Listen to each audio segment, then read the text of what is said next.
نن سبا په سوشل میډیا باندې دا یو اهمه مسله ده او تقریبا هر چاته دا فیخه ده او خلک د دې باره کې تپوسونه هم کوي. اکثر خلکو په سوشل میډیا باندې فیسبوک باندې وغیره په دې باندې پوسټ ورکړی یا د نبي علیه الصلاة والسلام نوم یې ورکړی چې په دې باندې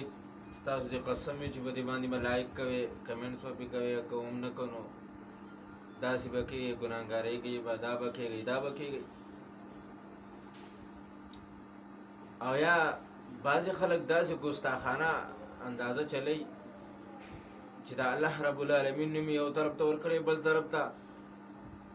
د یو جنۍ تصویر یې ورکړی او هغه باندې وایي چې دا دوی باندې عمره لایکونه راغلي او دې باندې الله نوم باندې یو لایک هم نه دی راغلی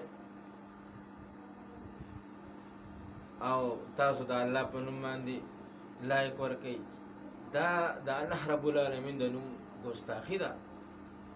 دا مسله یاد وساتئ چې کم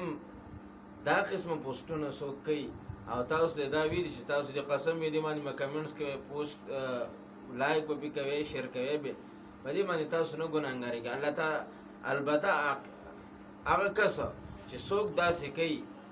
هغه ته به الله رب العالمین ضرور سزا ورکوي. لیکن ستاسو چې څوک دغه پوسټ ګوري نو دې وجې نه شیر کوي چې یاره که داسې ما ونه کړه دا شیر مې نه که لایک مې پې ونه کړه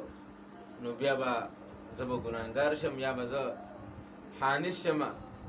لهذا دا قسمه پوسټونه اجتناب وکړئ. د خپلو لایکونو کمنټسونو دپاره ګستاخي مه کوئ د نبي علیه صلات وسلام د نوم او یا د الله رب العالمین د نومونو دې نه اجتناب وکړئ برفور ته